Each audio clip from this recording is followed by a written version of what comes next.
For everyone with an interest in MASH, or more broadly, steatotic liver disease, Surf's Up, Season 6, Episode 7 of Surfing the MASH Tsunami, continuing April's discussion about drug development this year and adding the beginning of our discussion about the think tank on steatotic liver disease held in Barcelona last month, starts now.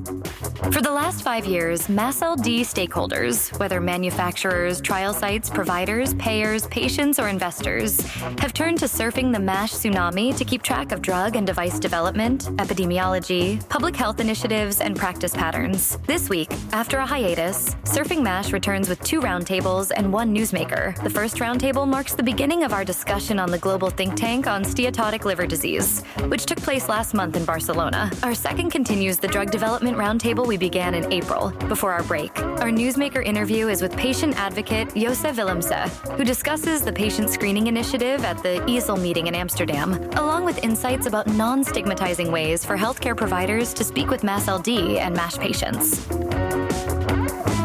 This week on Surfing the MASH Tsunami. FibroScan is a treatment, as I've said multiple times. It is a behavioural therapy, and obviously MyLife365.me is the app that's now available in 31 countries where we attach people's FibroScans to it, where they can see having had that intervention and then put it into a digital format. As a physician, I'd say it's not a treatment, it's a diagnostic. A treatment comes in because you tell them the result, and I think Kristina can tell us from a behavioural aspect here, what does that mean for a patient? It's sort of the behaviour change technique that comes to mind is feedback on behaviour, of a particular scan or what have you been doing. It's part of the kind of self-monitoring of outcome. If you've got actually someone helping you interpret those results, that's a credible source like Louise, then it's going to have even more power than just showing it on an app. Does it actually turn people away? Every day. Over 1,000 people showed up. I know a lot of people who cycled to the ride and they saw the queue, and I thought, well, I never make a chance today. I'll try tomorrow. And same thing happened. We learned a lot about NITs and the qualification of NITs as surrogates, even for surrogate approval. And I think this is a little bit further down the line. But following the patient to outcomes is something the FDA has been pushing. This week's sponsors for Surfing MASH include LiverRight and the LiverRight Scanning Network. LiverRight is America's first virtual specialty clinic for liver disease, offering adults in all 50 states video appointments and helping GI practices and health systems triage and treat the swelling numbers of patients seeking MASLD and MASH testing. LiverRight offers same-week video visits and accepts insurance. For more information, contact LiverRight. That's liver then R-I-G-H-T as if one word, at www.liverright.com. Tawazun Health, your partner in global liver health innovation. At Tawazun Health, we specialize in providing small or large-scale access to FibroScan examinations for liver health-focused early detection, clinical trials, independent research, and collaborative projects with clinicians and FibroScan providers, now in over 30 countries around the globe. As industry-leading experts, we design and deliver high-quality FibroScan services because we know that accurate, high-quality, reliable data drives better outcomes. To learn about Tawazun Health or our sister lifestyle app, MyLife365.me, click the Tawazun Health link on the Surfing MASH homepage. This is Roger again. First, my apologies for having been away the last 2 months. We had some issues with the sponsor agreements and funding until 2 weeks ago. We needed to redo our support structure. That took a little bit of time. I can assure you that our sponsors and funding are firm into 2026, at which point we will hit a new budget year and new opportunities to generate money. At any rate, when we went on hiatus, we were halfway through an excellent roundtable with Naim El-Khoury and Sten Franca about advances in drug development over the last several months. That roundtable continues this week, concludes next week. Also, this week begins our next roundtable, 3 sessions focusing on some of the lessons attendees took from June's global think tank on steatotic liver disease in Barcelona. Our roundtable guest is Dr. Kristina Curtis from the Applied Behaviour Change consultancy in the UK, who spoke at the event. Our newsmaker is Willemse from the Dutch Liver Patients Association, who has been active in the process around how we think about treating patients and treating them respectfully. Next week, we'll continue both roundtables, and I expect to have some announcements about here through the end of the year. First, our roundtable discussion from the global think tank on steatotic liver disease, Part 1. Our hosts Louise, Jörn, and Roger are joined by Dr. Kristina Curtis, Managing Director of Applied Behaviour Change, a UK-based consultancy. Today's discussion focuses on how the global MASLD meetings in Barcelona came to be, the value of bringing all the various stakeholders together and including politicians in that group, and finally, the idea of scan results as not only a diagnostic, but also a therapy.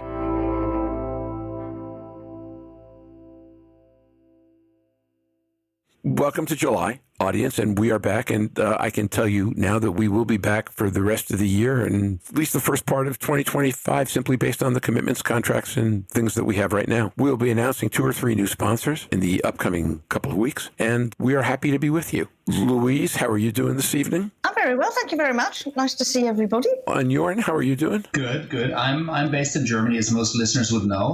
But I wonder where Louise is at, because she's been traveling. To be fair, I am in Somerset at the moment because I've got a big project scanning high-risk patients down here in Devon and around, and therefore, but I am back up to London tomorrow and then Scotland for a holiday. So I am doing more travelling, but currently I'm sitting in the UK. I think Jörn might have been alluding to which continent you were on or which hemisphere you were in. Europe, for a change. Well, it was a dead giveaway. You were somewhere in the UK because of the Journal of Hepatology right behind you says to me that's not a fake screen. That's a real Louise background. And I am in the US, which is indescribable these days. And I'd like to introduce everybody to Kristina Curtis. Kristina, how are you today? Hello, everyone. Thanks for having me. I'm really well, thank you. And I'm talking from England. Yeah, from the UK as well. Now, where in the UK are you today? I'm right in the centre of England in a town called Leamington Spa. So our nearest city is Birmingham, and we're about an hour and 10 minutes on the train from London. And we will be speaking with Kristina for this portion of the episode. We expect 1 or 2 other folks who were part of the Barcelona meeting who could not make it to this recording session, 1 with tonsillitis and a couple with scheduling conflicts, who will be factoring in. So when you hear this episode, hopefully all this will be seamless and easy to follow. With that, why don't we get going? Kristina, now that you've told us a little bit about yourself in terms of where you live, can you tell us a little bit about what you do, how you came to do that? And do you want the long story or the short story? Do the 1 to 2 minute version, okay? So my background is in health psychology. I'm a behavioural scientist, and essentially I have always been focusing on really preventative health, and my PhD actually focused on family weight management and how we can embed behaviour change theory and models into mobile health technology to support family weight management. And since then, really, I have kind of carried on this path of health behaviour change and been working very much with public health departments who work on the front line to help them develop more evidence-based services that are actually using the latest science in terms of what helps to support behaviour change and help them develop services. I've kind of been working across academia, industry and public health. So my aim really is to bridge this gap between research and practice. So now I'm founder of Behaviour Change consultancy, but I'm also associate and honorary lecturer at UCL's Centre of Behaviour Change. And then what are you doing when you're not doing that? When I'm not doing that, I'm a mother with 2 children, 5 and 7. So I'm quite busy, and then trying to fit exercise in as much as I can as well. I particularly love Pilates. That's amazing, Kristina, because if I wasn't recording with you guys, I'd love to do some Pilates, but now I'm here. Jörn, do you do Pilates? Probably not at the level Kristina does. I'm up for a run. Kristina, do you do Reformer or do you do mat Pilates? I do mat Pilates, but I have been told about Reformer, so I'm going to try that very soon. I've done Reformer. Mat is hard. Reformer is really work, but I enjoy it on the rare occasions I get to do it. Okay, so, and then with that, do me a favor. One thing our audience might not know or guess about you if you didn't tell them. I think I've always had an entrepreneurial spirit, and my first business started at the age of 8, breeding hamsters on the kitchen table and selling them to pet shop. So, I bet your parents love that. Kristina, it's been a long time since anybody's made our top 10 all-time answers, but that one certainly is going to qualify. And in fact, if you could tell us anything you learned at 8 about the genetics of the hamsters in question, you might make the top 3 immediately.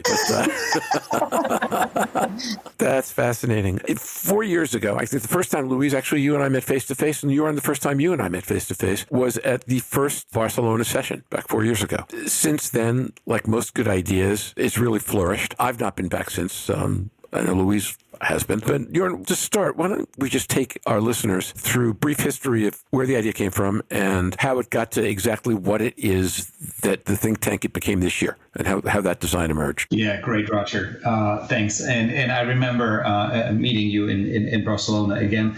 I think it was at the time coming out of the COVID pandemic, really trying to find out where the field needs some momentum towards drug approval, identifying patients and connecting the the specialists seeing these patients. We're talking about hepatologists very concerned about MASH, HCC, terminal end-stage liver disease, and all these patients being with endocrinologists that will tell you, well, the liver is really not a problem in my patients. And I think coming from that idea, I paired up with public health expert Jeff Lazarus, who has really come from the field of HIV and HCV to put focus on, let's say, neglected populations or underserved populations and moving their needs, their medical needs, into a more visible public domain, also considering, the cost of inactivity. What does it mean to be living with MASLD and suffering from MASLD? So I think that was a great combo at a time where there was a certain momentum in the field of drug development with a foreseeable success, hopefully someday in the future. Now, since then, we've had a drug approval in the US, and that's clearly with resmetirom advanced or expedited the focus on MASLD. But in the day when we started, not too many people cared. So we wanted to bring together a group of stakeholders that would see these patients, but might not necessarily know how to diagnose the disease, focusing on NITs, non-invasive tests, which patients should be tested, how to test them, how often should we see them, ask a primary care physician whether they'd be in the position to actually provide that type of care. The obvious answer is we're overwhelmed with work. How should we prioritize? And answering that question among a group of stakeholders from different disciplines, including public health, nurses, and companies developing medical and therapeutics and diagnostic tests. I think this is where we started. In the beginning, or the first think tank we held was actually focused on a type of CME learning and learning from each other. But I think it's since then, and thinking back to the global SLT think tank, to what it evolved now, just the beginning of June, we met in Barcelona on June 5th and 6th. This was about involving politicians, involving policymakers, involving public health experts, and the stakeholders, including nurses and behavioral scientists and nutritional experts, on agreeing and moving the agenda forward jointly, because I think this is really something that's been missing in the field beyond all the specialty conferences we're seeing in the MASH field. So summarizing that again, in short, I think the global SLD think tank initiated from an idea where we said there's a lot of people involved seeing these patients, very few care about their liver conditions. So we really have to reach out and join forces, joining our knowledge and expertise in identifying those patients, potentially offering behavioral interventions, nutritional therapies, but also pharmacological therapies. And I think that line has always been across all the programs we developed for the SLD think tank. The format has changed around a little bit. The location is still the same. We're still in Barcelona, and coming back from it recently, I have to say I feel very energized, having met with politicians and experts in the room, with a more think tank character, smaller group of people really being able to interact and discuss the most pressing issues. Kristina, I noticed you nodding while Jörn was saying that. What was it that he was saying specifically that you responded to that way? No, I think I was just nodding really around how underestimated SLD is. And that's really how I felt really enlightened just from the event itself, because, it's not in the limelight. We don't talk about it. We don't talk about SLD or MASH or MASLD. It's very much the focus on type 2 diabetes when it comes to metabolic conditions, cancers, heart disease. For me, what the think tank I think is doing really well is actually giving it now its own platform, bringing it into not just specialists and having that kind of need to all actually be working together and seeing the person as a whole rather than just a separate organ or particular issue. I think that's where the think tank is going to be absolutely essential for bringing it, as I said, to the forefront, breaking down those silos, getting different specialties working together, but also the public awareness as well. And we can talk a little bit about that later on in terms of behaviour change. So, Louise, when we said we were going to do an episode on the think tank, your suggestion was to focus on the reactions that different, not the politicians per se, but different people in the medical community who were not in fact hepatologists might have, and what they brought to the party. So I'm wondering what it was either about this session or about the evolution over the last 4 years that led you to think that was the place we wanted to go today. I think the evolution's been interesting because there is way more different stakeholders at the meeting this time from when we first did it. When it was first held, it really was just another liver meeting for liver specialists following on from another liver meeting. So they all know the information and the data. Whilst this meeting did occasionally slip back into the how do we find the highest risk patients for end-stage liver disease, it is a steatotic liver think tank. And I think the one thing that really engaged me about session 5, which is where Kristina, Laura, and other people talked. These aren't people who are normally in the room. And the title of this steatotic think tank was Every Breakthrough Starts with an Unexpected Idea. We do not think out of the box as hepatology very often. We're limited by our capacity of what our small units can provide. There are not a lot of hepatologists, so we need to really think outside the box. And when we looked at AI and empowering physicians and nurses to be able to see and treat more people, we are talking about a condition that affects 1 in 3 of the global adult population. We cannot keep this within hepatology. Most people do not engage with medicine and healthcare until they've had their heart attack, until they've been told they're pre-diabetic, and then there may come a conversation at some stage about the liver, but less likely when I speak to diabetes. I think the other thing for me, the way this has moved, is if we look at GLI and the big liver foundations that go around the world, it's very much patient advocacy focused. To be able to drive steatotic liver, we need to go beyond patient advocacy. We need to go beyond hepatologists. We need to go beyond allied health. We need to get into the domains that Jeff, and I have to say a shout out to Lisa Dudek-Rice for putting this agenda together and getting everybody in there.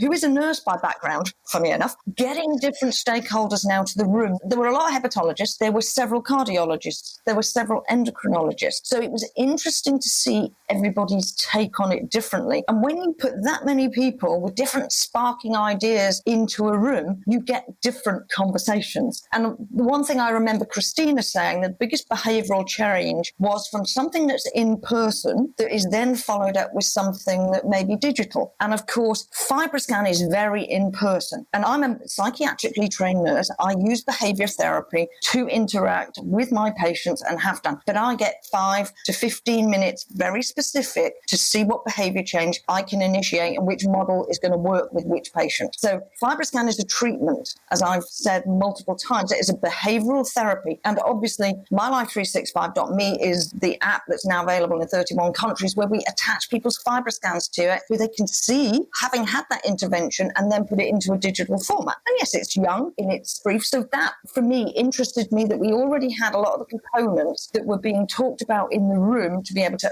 not only do this sort of side, but also to be able to increase and triple screening, which sparked debate. But again, that's what we want. We're not going to be able to do it from our own liver units, because I don't want my nurses, when I was a senior nurse, scanning 1,000 patients in a liver unit to get 180 that are higher risk. That's a misuse of their resources. They need to be treating cirrhosis. They need to be keeping people out of hospital, not sitting scanning in a hospital. So we do need to look at more methods. So that was the thing that excited me about A, the agenda, and B, the discussions that happened in the room around the sort of coffee table discussion and everybody chipping in. It really, really said we're coming together with great ideas about how we move steatotic liver, not end-stage liver disease, forward. Because if we find steatotic liver, hopefully we'll reduce end-stage liver disease down the line. A long way of saying it really excited me, and the positivity in the room, and everybody took something from different discussions. So hats off to everybody putting the agenda together this year, because it is progressing into that. That is very interesting. I'm going to jump in quickly, Roger, and say, of course, Louise, as a physician, I'd say it's not a treatment, it's a diagnostic. The treatment comes in because you tell them the result. And I think Kristina can tell us from a behavioral aspect here, what does that mean for a patient? If somebody tests you and gives you the test result in a visual way, and I think that's the strength, right? It's maybe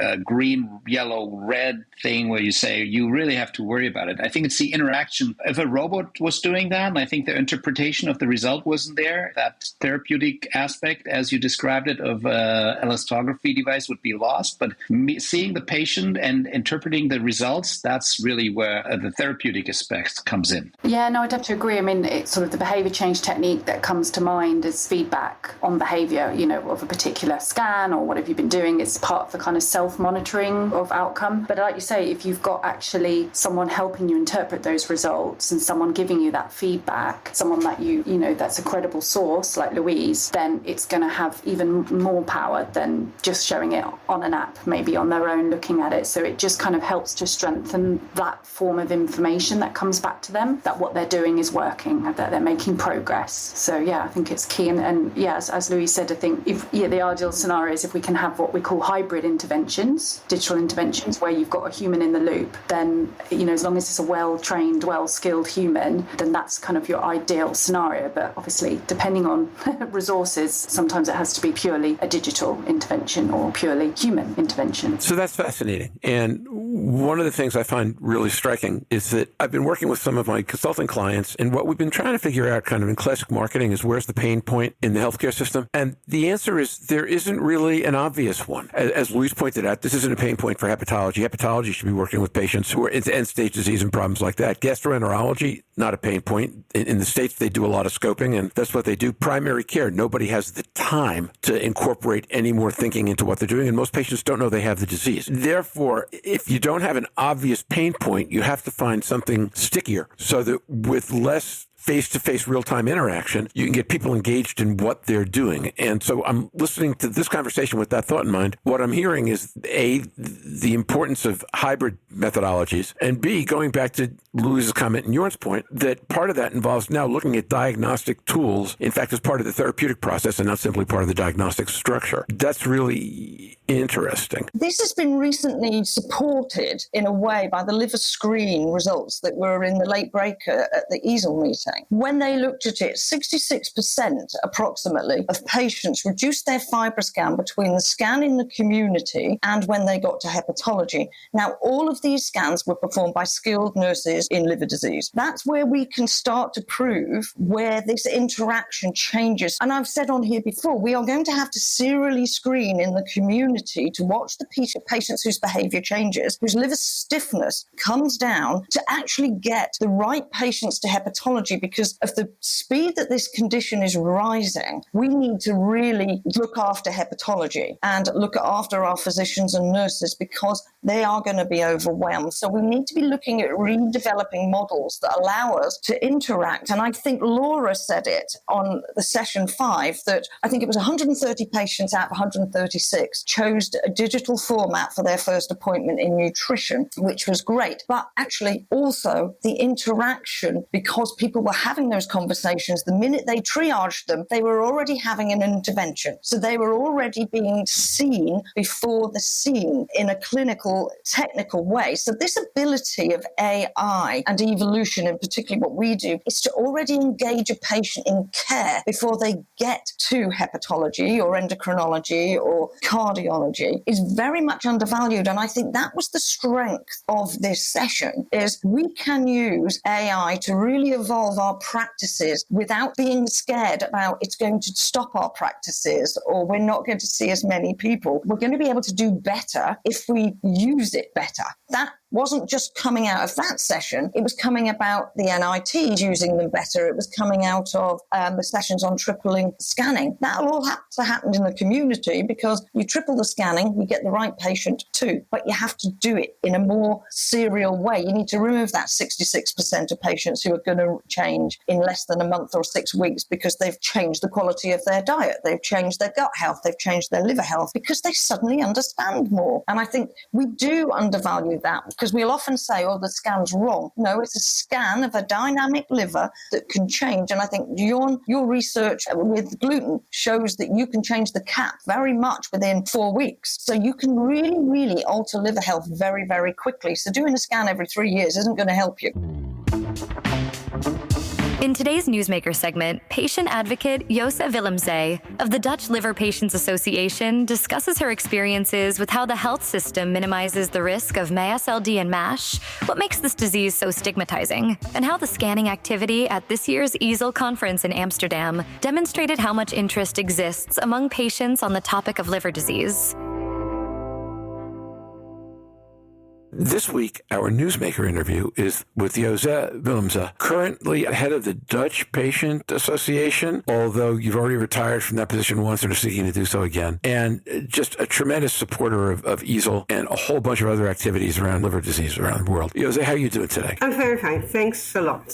And thanks for taking the time to be able to talk with us. As I think I mentioned to you, we're going to try to talk about really two things today. First, Louise Campbell mentioned during the roundtable about the scanning activity in Amsterdam during EASL. I know you were integrally involved with that. So I'd like to talk about how that came to be and how it went and how many people you scanned and what we learned. Okay, number one. And then number two is I know that you're also a co-author on the People First Charter for Liver Disease that was the focus of a lot of the discussion at the think tank in Barcelona. I know, unfortunately, we weren't able to make it to that meeting, but I'd like to talk about how you feel about that charter and how you think that charter and the Amsterdam screening activity are connected. So let's start with the Amsterdam screening activity. How did that come to be and what was your role in making it happen? Yeah, that was amazing. We did that in Vienna during EASL and in Milan. And it was quite a success. We had 2 screening possibilities and there were some queues, 10 people, something like that. And we didn't know how it will end up in Amsterdam, but we put a lot of effort in it. We put a lot of effort also in awareness of the liver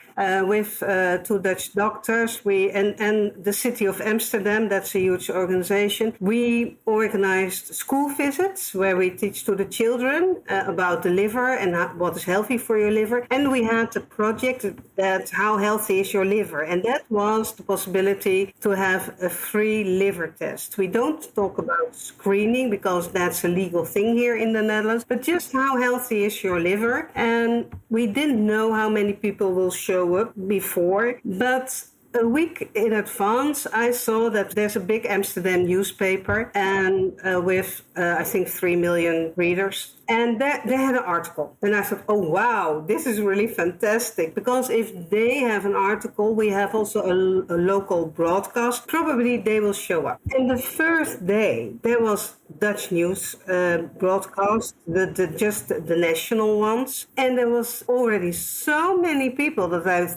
everybody was like, wow, what's happening here? And then the first days, it was in every news program on the Dutch television. So it was not only an Amsterdam thing, but also a national thing. So the first in the first days, people from Amsterdam showed up. But at the end of the week, people showed up from the whole country. And every morning, when I arrived very early in the morning, there were already people. People started there to wait at 4:30 in the morning to have that test. And they waited for 4 hours. And know that we Dutch don't like to wait. We don't like queues. If we have to wait 5 minutes, we will leave. Like, oh, well, let it go. I will see or I will go again. But they waited. And every morning I went to that queue and I said, hey, fantastic that you are. I introduced myself. And I said, why are you here so early in the morning? And they said, we are in shock. We never knew about the liver and how important the liver is and what the risk is when your liver is not healthy. And I was really happy with that because if you ask the government to do, just made some awareness programs, they never are interested. No, it's not interesting, not important. And people were so in shock how important the liver and liver health is that they showed up and waited for 4 hours to have that liver test, the fibro scan. The problem for the EASL side was that we needed more fibro scans and just extra doctors and students were trained rapidly. And everybody, also a person like Louise, were asked, can you just join a few hours because we needed staff. So, and the second day, because it was already on the news that it was so very busy, people brought chairs with them. Every day people told me, I'm so in shock that I didn't know how important the liver is and that if your liver is not healthy, that you can do by yourself things like a healthy lifestyle. And they asked me, and what is a healthy lifestyle? So I talked a little bit about that with them at the chat. But people were so motivated to have that fibro scan. But there were people that showed up 3 times and they said, I still don't have the scan because it's too busy. There was, I think in the middle of the week, it was even because the convention center is close to the highway, that even the exit was blocked. because the cars couldn't come through because the line was too long. It was amazing. And every day there was Dutch television and it was in every newspaper, local newspapers, not only Amsterdam, but in the whole country. And that people traveled. I spoke to a guy, he came from the north of the country and he left his home at 1:30 at night to be there at 5 o'clock. And he wasn't even number one. And so it was amazing. And we are wondering, well, how did that happen? And I think we were very lucky that City Amsterdam and the RAI Convention Center, the RAI is the name of the convention center, put a lot of effort in it, a lot of publication, and they guided us really very well. And that was very important. And then at that time, there was no other news, because it was in the time that they had to vote for a new pope, and that was still not happening at the end of the week. So that helped maybe a lot. And the weather was nice. It was not raining. It was beautiful weather. It was even very hot for that time of the year. How many people overall were screened through the process? Well, I heard from EASL that, because I don't know the real numbers, but I think they screened about over 800 people. Wow. But the first day at night, the first GPs sent already their patients in for an extra check. Because you could have, I think it was 4 messages, like your liver is healthy and keep it healthy, and you do this, and here are some advices. Your liver is not so healthy, you have fat in your liver, but it's reversible, but here you have some advice. And then, or you have really fat in your liver, and it's not too bad now, but go to your GP and ask for another test, and the people get a letter for their GP with an explanation. And if it was really, really bad, I thought that the doctors phoned the GP for the patient to explain what's going on, and that there is really a need to refer them to an hospital. But the first day, the first appointments were already made in the hospitals in Amsterdam. So it worked. You say appointments were made in the hospitals. Of the people who came through, do you have any sense of how many or what percentage wound up needing to be referred? No, I think we have to wait for that, for EASL, because they're still working on that. So I don't know, but probably they publish it for sure. And I know from the Amsterdam doctors, there's one Amsterdam doctor, and he said he saw about 50 patients in a couple of weeks, and at least 5 were really severe. Talking with either Naeem Al-Khoury or Mike Patel recently about a screening thing that they did together in Cleveland, and the people came out of that with F3 and even some with cirrhosis. Did people say anything to you? I mean, you made the point that folks talked about how they didn't realize this was so serious. Were there other comments that really spoke to you that people made about while they're online? They were happy that the opportunity was there. And well, it's for free, but that helps also. I think in a lot of countries that helped. But the most given comment was, I didn't know that the liver was so important. There was one guy who said, I didn't even know that I had a liver. Well, people say, I know I have a liver. And we have a lot of migrants, and they know what a liver is because they eat that a lot. But I never realized that my liver is probably not healthy. And I explained to them that one of the problems is that your liver can be very unhealthy and you don't feel it. You don't feel sick. But it can really be worse, a worse situation for your liver, and you still don't feel it. And I said, and that's why we need just more knowledge also in the audience. Like from, well, how important is your liver and how do you take care of your liver health? Because you don't feel it. You can be very ill, and if you feel very ill, then it's too late. So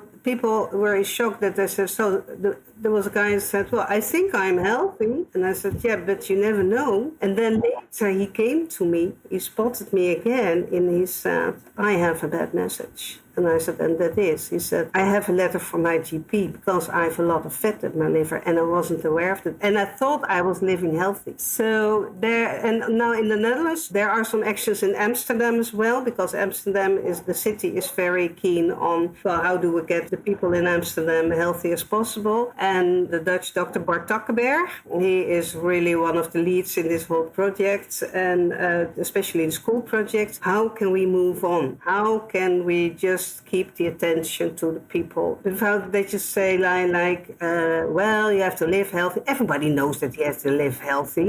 But the problem is, what is healthy? What is liver health? But the fact that people didn't know that how important your liver is and what a problem it can be if your liver is not healthy, that it's really can cause a lot of liver diseases and other diseases. They didn't know. They know about diabetes, cardio part of the diseases, but they never realized that the liver is even a bigger problem in the health than the diabetes and the cardiovascular part. That's fascinating. And I think a little surprising, maybe not a lot surprising, but certainly a little surprising.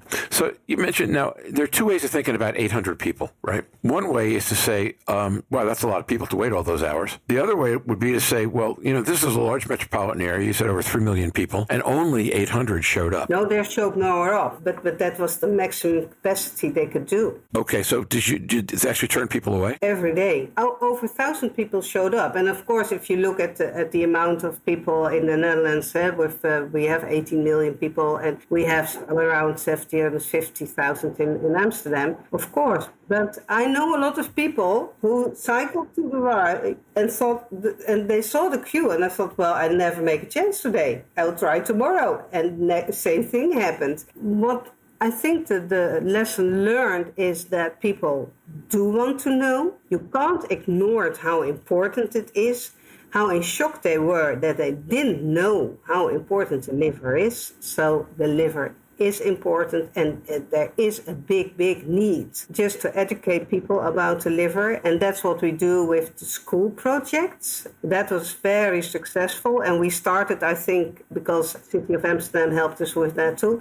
I think we started with 4 schools, and then we ended up with 12 schools who were interested. So we really have to think about, so what's the next step now? Because we can't let it go. And I already told people in Barcelona, so well, I will talk to them, because you need a lot of preparation for this. Because if the Dutch press didn't pick it up, people will show up, yes, but that will be the people from our inner circle, or maybe a small announcement somewhere. That was also the help of the City of Amsterdam and the Rijn Convention Center. You need that too, and a little bit of luck. But that Dutch people who are impatient, as you can imagine, queued for 4 hours, brought their water, brought some food even, and their chairs, and sold their chairs. There was a guy, I bought it for €2 because the guy didn't need it anymore. And so that's really amazing. And so you can make a lot of jokes about it, what happened in those queues. But it was so overwhelming that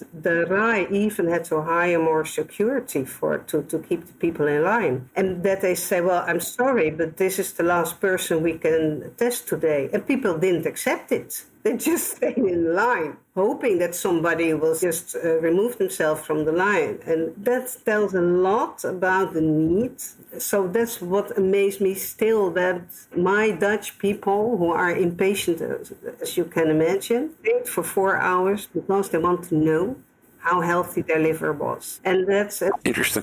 Yeah, that's very interesting. So you mentioned Barcelona. I assume that's because that's where EASL is next year. Yeah. Right. Do you think that there's a future or a way to run a program like this again in Amsterdam, even though EASL isn't there anymore? Oh, yes, we will go on with that, with the City of Amsterdam for sure, yeah. Okay, and when do you think you'll be doing that again, and how often, and in how many locations and all that?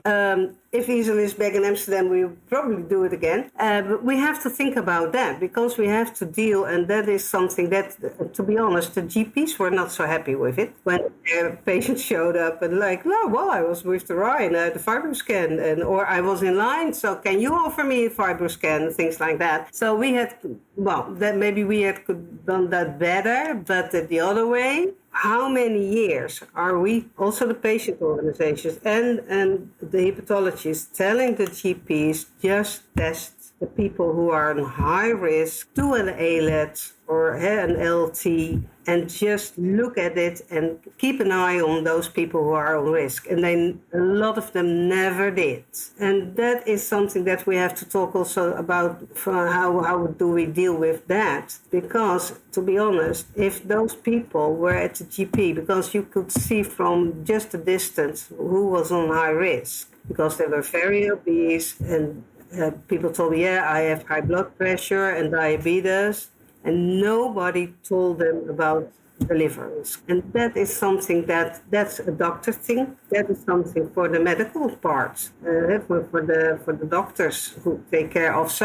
But we don't want to judge or whatever, but we need a plan how we can scan those people earlier. How can we just have an eye on them, like, hey, maybe you are not at risk. It's not necessary for a GP to look at this whole population and say, oh, well, let's ask to come them to practice.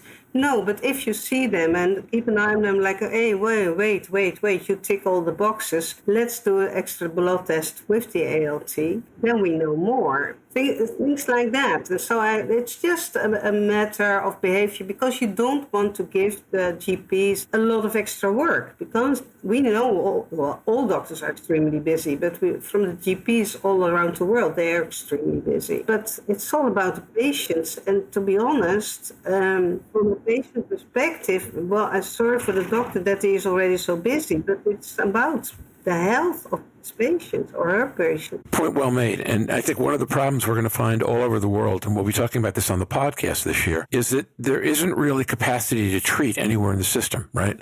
Not a lot of hepatologists. It's not how gastroenterologists are most profitable or like spending their time. Primary care has more to do than they have time to do it. And we don't have enough APPs trained up, and it's going to be a challenge to figure out how the system is going to expand as the number of patients expands. And what you're talking about right now is kind of a cardinal example of that. Folks waiting after they were told they couldn't get in to see their doctor because they were scared for their liver and they didn't have any other way to deal with it. No, but and there's one thing that I think that next time we can involve the patient organization more in that, because we have a great brochure in Dutch about just the low-hanging fruit. What is it? What is wise to do? And if you have to exercise, do something that you liked when you were young, that just picked up. And you don't have to go to the Olympics if you start to play tennis or whatever you want to do. Yeah, so we can play a bigger role, and we were thinking in the association, we are thinking about it, because we are a patient organization. In a patient organization, your members are already ill.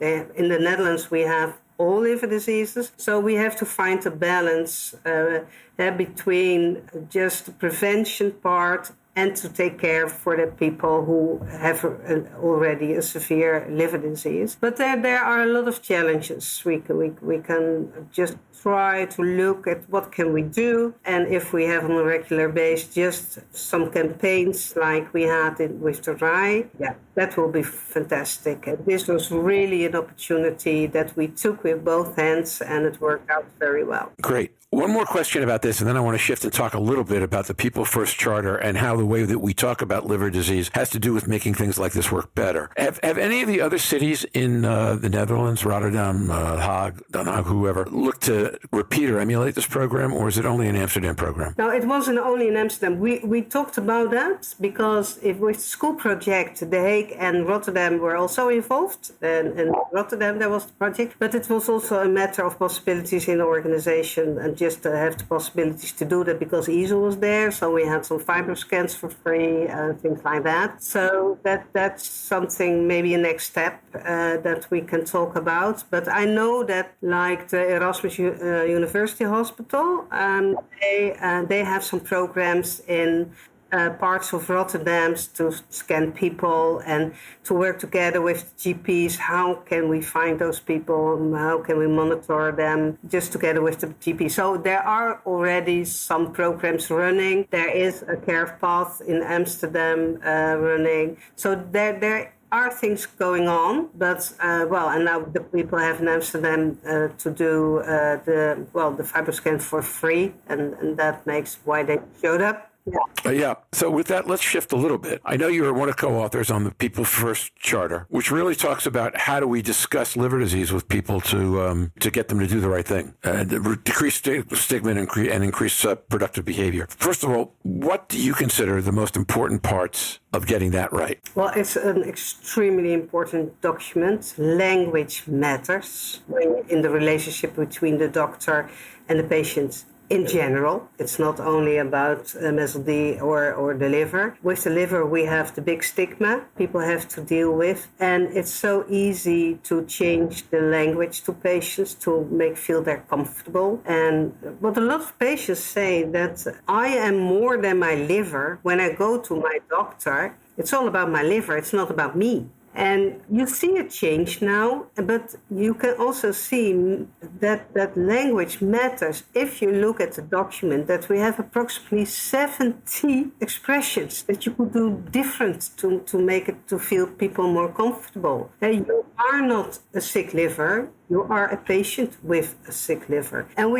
I was so amazed. And for me was the most fantastic part was also to see how involved the doctors were and how they come up with so many examples about say that different. And I wrote also an article for Dutch hepatologists about the 10 most stupid questions you can ask your patient. Mm-hmm. And then I gave them some advice to do it better. Okay. I talked about with an American doctor as well, and he starts to laugh. He said, "Oh, you're so horrible, right? Because if you are obese, and people know that they are obese, and probably they are obese for years, and then you come to a doctor, and the doctor said, yes, but you are obese." I was obese myself. And I talked to one young doctor, I said, really? No, why did nobody told me that? And he was really shocked. I said, yeah, but you have to lose weight. And then people go home because that's the message. And then they phone the patient organization, but how? And I live healthy. And yeah, sure, but there are some pitfalls. And then we talk about it. But the best remark that was made that I heard was, listen, tell me what kind of diets did you already try? We don't have to talk about it anymore because that didn't work. So we can skip that part. So it's all about trust. But keep in mind that patients are very good in self-stigma, because if I make the remark or the joke, you don't have to do it anymore. Sometimes it really hurts me to hear how people talk about themselves with a lot of stigma. And I thought, why are you doing that? It's really not necessary. You are a human, and yes, you have a problem, but we have to look how we can work on that. And it's not your fault, because, it's my own fault. No, it's not your own fault. It happened to you. And things like that. And this document was I'm so very, very proud. And I'm so proud about how many people worked with that and with a great enthusiasm. And that say, that's really wrong to say, and things like that. Yeah, so it's so important that language matters. It really matters. And this is something new. And doctors, they're doing this with the best will in the world. Their intention is extremely well, but they don't have a clue what the effect is on the patient who is going home so frustrated. You know that they are obese. And if the doctor talk about, yes, but you are obese, yes, they know. But it hurts. It hurts so much. But the doctor don't know how much it hurts. So, this document is really fantastic. And it was created from the group who is very active in MESLT. It's a fantastic expert group. And with Jeff Lazarus in the lead. But I think we can copy-paste this for a lot of diseases. You just can... Okay. So, we're blessed with a really wide set of listeners, ranging from people who are aware of all these issues to those who aren't. So I'm wondering if there are just 2 or 3 simple rules or hints that you can give people based on your own experience and what's in that document about how to speak more sensitively and in ways that encourage people to work with their doctors as compared to not tell them things or shy away from them. Well, to start, see people as a human and not as an organ. Mm-hmm. That's for sure. I don't know where this is something related to your question, but I will still make the comment.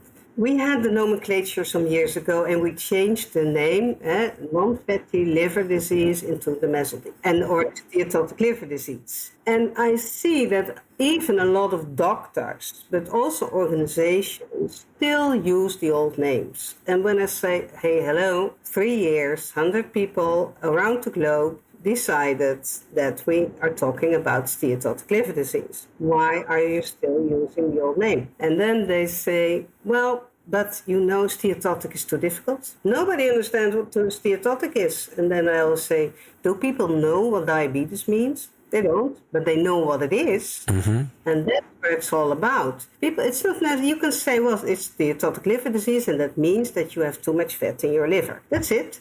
And I'm a little bit disappointed, and I still feel a lot of resistance to use the word steatotic liver disease. But I don't give up. I think it's a matter of time. So that's something that's fair. So I really want to give the audience, just use the name we decided with a 3-year nomenclature. The decision was not taken by just a group of doctors who didn't discuss this with everybody. Patients were involved, everyone, nurses, doctors. So it's really a good discussed subject, and use the right names. And yes, it is a difficult name, but then you have a subject to discuss, so you can talk about it. Jose, you make, I think, a really important and maybe underappreciated point. When we were all going through this issue a couple of years ago, right as the nomenclature change was happening, one of the comments that people made was, well, you got to tell patients they have fat on their liver anyway. Yeah. And therefore, why are you changing the name? But I'm intrigued by exactly what you said, because when you tell a patient they've got diabetes, you talk about having too much sugar in their blood or too much sugar in their system in some way, shape, or form. This is the same thing exactly. Yeah. The disease has a name, and by the way, fat is the manifestation. Yeah. And if you talk about that I explained in the queue back to Amsterdam, I explained that. So it has a difficult name. It's a very difficult name, and it takes some time before you know how to pronounce it. But it means that you have too much fat. But if you talk about, you have a fatty liver, it doesn't feel good. It's a fatty liver. It's, you took too much fat, so it's your own fault. And it's, okay, you took the stuff yourself, definitely, but there are so many reasons and why people are taking the wrong foods, and it's a matter of what we are used to, how the world is and what you can buy in the supermarkets. But please use the right names, and it's a matter of time. I know that, but it's the excuse that the name is too difficult. For me, that's really nonsense. You and me both. So one other thought I just had listening to you, and I've been doing this for 5 years and I haven't had this thought before, is that to say you have a fatty liver makes it sound like the liver is the problem. Yeah. Whereas to say you have fat on your liver, that's something else. And that's reversible. So if you take some simple steps to change your lifestyle, you will have really it's remarkable results. And we promote hiking a lot. Just go out and you only need shoes and a raincoat here in the Netherlands and in a lot of parts of the world. But and make it also a little bit light. That's my put a little bit humor in it. Mm-hmm. At the association, that's a very funny story. That was a lady phoning me. She said, I know what you're going to tell me. You probably will tell me I have to move more and go outside and walk more, but I hate it. And I said, okay, but then we have a problem. I said, well, I give you something to do. And that is, you go outside, you make 50 steps, put your hand on your liver, on the part of your liver, tell your liver, I hope you are happy because I'm doing this for you. It's very non-holistic. I realized that. Mm-hmm. I said, and then you do, after 3 days, you do 70 steps. And every time you stop, say, hey, I hope you're happy because I'm doing it for you. And of course, she's doing it for herself. And she started to laugh. She said, this is really ridiculous. I said, I know, but please do. A few months later, she phoned me and she said, I have to tell you, I did that. people were looking at me like, what? Where's she talking about? But she visited her doctor after a couple of months. And she said, before I sit down at the desk, the doctor said, what have you done? And she was really shocked about, what's wrong? And she said, but what's wrong? He said, no, look at your numbers. Look at your results of the liver test. What have you done? Because it's so much better. And she said, that motivates me so much. So I really want to thank you for this ridiculous idea. Just count my steps and tell my liver, I hope that you are happy. So it's a little bit humor. It doesn't make sense, no, but it helped her. Well, it kind of does make sense. Look, we're not all holistic beings, you know. We're people in all our richness and all our complexity. Yeah. And when people are afraid, they don't think holistically. Yeah. Right, fight or flight. So if you can reduce the fear level with a joke or with humor, then that will make people far more willing to absorb and accept suggestions than they would have been otherwise. And I think that's just great. Yeah. I love it. Yeah. I love it. Okay. Anything else you'd like to leave our audience with today? No, thank you for the invitation. And I really recommend to read the article. It's published in Nature magazine, and we will actually be including a link to it with this interview so people can read it. Yeah, because the First Liver Charter, it's a fantastic document. I'm proud that I was part of it, but I'm so proud about the people who took the initiative and worked with us together, because that's were quite a lot of people. And really thank you for the invitation again, and it was really a pleasure to talk to you. Always a pleasure speaking with you, and I hope that even after you find a replacement for the second time in your job in the Dutch Association and you quote unquote retire, that you'll still be working on things. I know you will, and that we'll still be talking. Okay. Thanks, Jose. Have a great weekend. Okay. You too. Bye now. Bye. As Roger said at the beginning of this episode, we are replacing the expert interview with a section of the Drug Development Roundtable from April. In this section, the panel discusses the increasing use of NITs and scanning technology in drug trials, which replicates how patients are treated in practice and will, over time, provide richer information on how to interpret NIT results.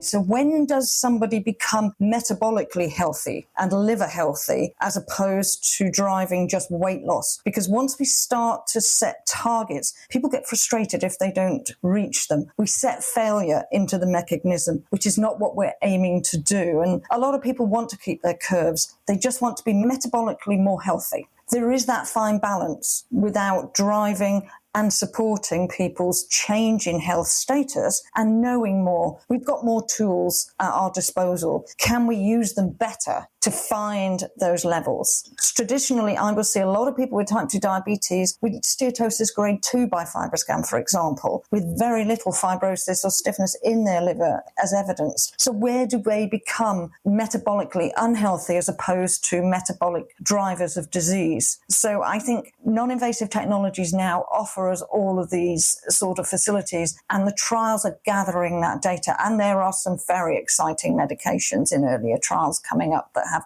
lots of different mechanisms. It's an exciting area to be in. Yeah, absolutely. And I think, Louise, what you said is so important. It's the metabolic health that is in the center of what we want to achieve.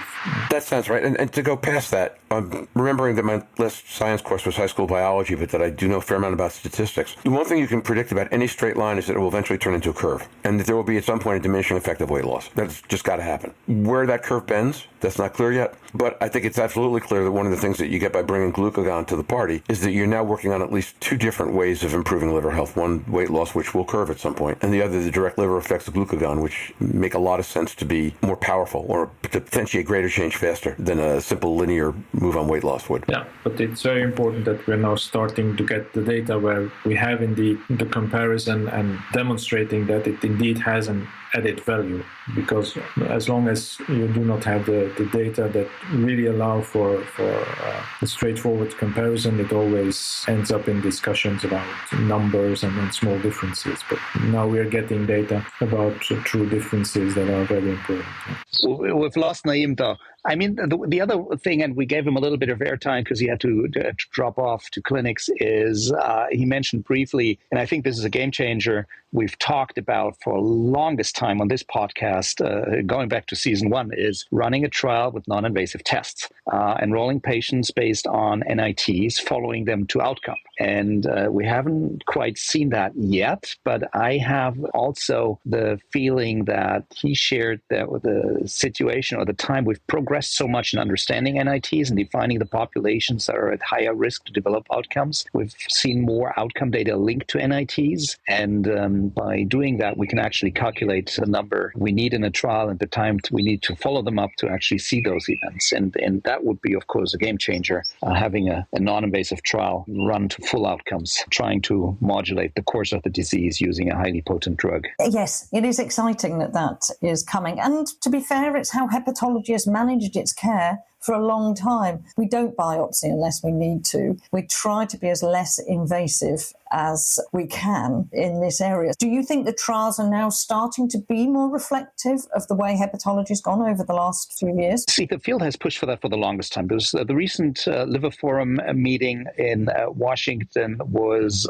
all about that. We learned a lot about NITs and the qualification of NITs as surrogates, even for surrogate approval. And I think this is a little bit further down the line. But following the patient to outcomes, it's something the FDA has been pushing companies, as far as I understand, or is at least suggesting to the field for the longest time. They want to see those outcomes trials and would be much more comfortable compared to conditional approval, of course, than for a drug. And I think we're very closer to that. Even NITs as a surrogate, well, that needs more discussions now still. Yeah, I think we still have a way to go, but I think we have indeed made quite some progress there. It's too early, I think, to really align clinical trial with routine clinical practice, but because, before something can enter clinical practice, you need solid proof of efficacy, and it's not always that easy, so it's probably a little bit early indeed, besides the larger NIT-based trials for a long time for outcomes, but still, I think we're making progress for sure.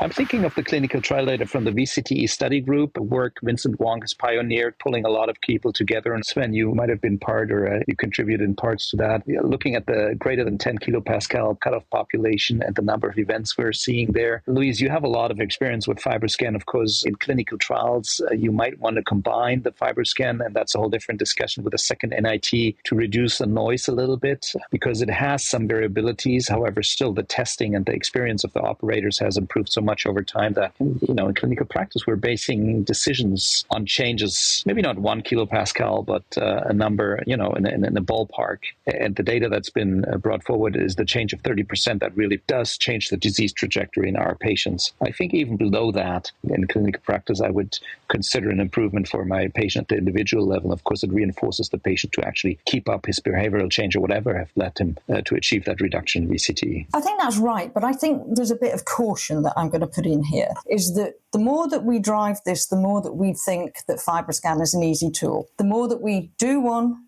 we see one, do one, teach one. That is not what VCTE is. It is not accurate. I saw a recent publication of a big article in the Journal of Hepatology where they were very clear. They stated that the people trained on FibroScan had been trained on the one-day EchoSense training and had at least performed 5 FibroScans. That does not quantify an accurate clinical study. They might have got a fairly good outcome, but there's a very good hepatitis B study from China where they looked at over 1,000 FibroScans, and in every state of that, they detailed what their IQR was. They knew that over 85% of their patients had an IQR of less than 0.15, so less than 15%. Therefore, it correlated really, really well with the liver biopsies. So we need to be careful when we talk about discordance in FibroScans that somebody can recognize an overreading trace. Somebody can recognize an A wave. Somebody can recognize a Y wave. You are not going to recognize that in only a day's training and 5 scans. We have governance documents where we supervise with expert supervisors for at least 30, and they talk to us about them. They look at those traces. We can be more accurate if we control the accuracy of VCTE going forward. That can correlate better with what our outcomes are. And most of our biopsy studies, we will know from the IQR, which is never published in a trial, of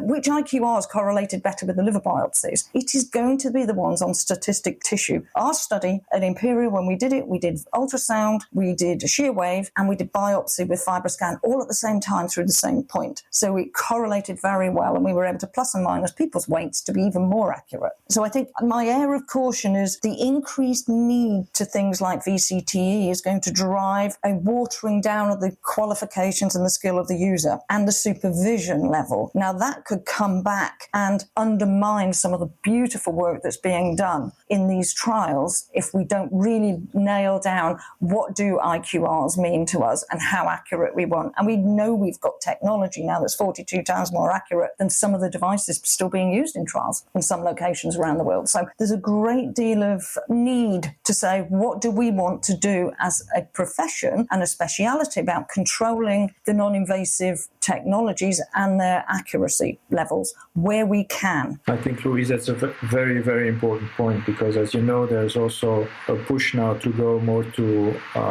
point of care technologies, not just BCTA, but also the other elastography techniques, positioning it even in first-line practices, which is, of course, in a way good for screening case finding, but it increases even further the concern about the qualification of the people using it. And I think we cannot emphasize enough how important repeated measurements are also, because it's not just a 2-point measurement that will tell you whether it's going better or whether it's worsening. I think you need sequential measurements, and then you can see an evolution in the good or in the bad direction that is more trustworthy than when you just compare two different time points. Yeah, I think that's absolutely a fantastic point, and I think that's why we take skilled users into primary care, because they don't know the device, they don't want to hold it, and they don't have the skill to have those conversations. So we take it in to where you need it. But the other thing that you said, there is this sequential scanning. What we're now seeing in clinical locations of primary care is that brief intervention and the experience of a FibroScan in a primary care will move somebody's KPA from around about 11 to 9 or from 10 to 7, because you have the brief intervention, you then have that patient make a change. By the time they get to referral to a specialist, because we've hit that cutoff of 8, they've changed significantly because they've actually responded to that scan in the location. So I would suggest, if we're looking for referring, do exactly what you've suggested. You do serial scans in primary care. 80% of them will improve, probably the 80-20 rule, if it applies. They're going to improve. They don't need specialist care this time. Take the 20% who don't improve over 3 to 6 months and move them into specialist care, because otherwise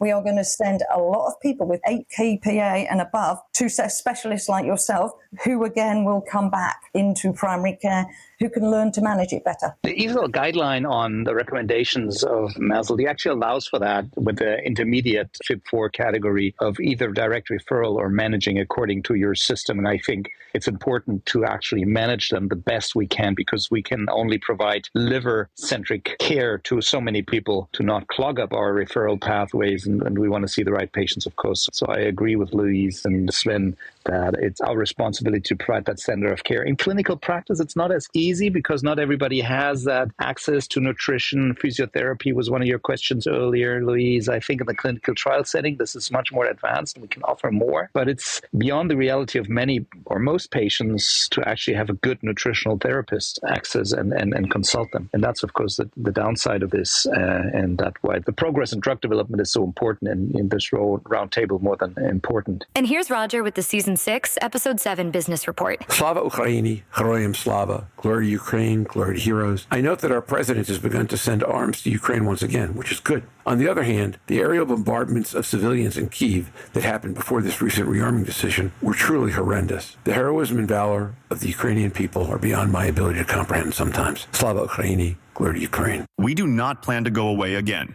Sorry for the unannounced, unanticipated hiatus. All I can say is my voice works better now, and we have stable financial underpinning for this podcast for the first time in a couple of years. Also, we had more time to analyze numbers from the earlier episodes. Our listener curve grew faster than after our previous time away, and listeners spent more time listening to each episode than previously, all of which confirms that this new format seems to work. Please share any feedback or suggestions you have, including guests we might feature as experts or newsmakers. We know what we're building, or perhaps rebuilding here, We know it's valuable, and your opinions are invaluable to us. September will be an exciting month. The rest of this summer we'll have 2 roundtables, one looking at NIT development and the other discussing patient care. These will take us through July and August. September has 2 major events, Paris MISH early in the month, and the UN General Assembly 10 days later. We plan to be on site to cover both these events in some detail. There is no such thing as having too many sponsors. We hope to announce some new sponsoring organizations over the next month. Sponsors obviously are critical to our ongoing success. They guarantee a steady flow of episodes, provide a budget for me to travel to industry and academic events, and support our ongoing efforts to increase audience and make this podcast ever more listener-friendly. If you're an organization capable of sponsoring us, please let us know who to reach out to, if you or somebody else, and see what we can do about enrolling you on our sponsor list. One more question from Roger. As I said, we make ongoing efforts to find ways to improve this podcast. Right now, we post every episode in audio and on YouTube with a text crawl for video. How many of you listen to or view the YouTube version? How many would do so if we recorded video with the actual talking heads of the panelists on screen and you could see us during the various discussions? We're considering this change, but it has editing challenges, so we'll do it only if you want. That's what I've got for business this week. Back to the regular podcast. And that wraps up Season 6, Episode 7 of Surfing the MASH Tsunami. On behalf of the surfers, our guests, and our sponsors, Liver Right and Tawazun Health, thanks for joining us this week.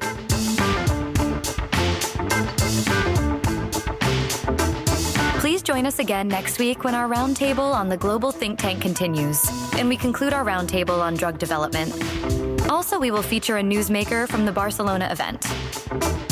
And until then, stay safe, surf on, and we'll see you next week on Surfing the MASH Tsunami. Bye-bye now.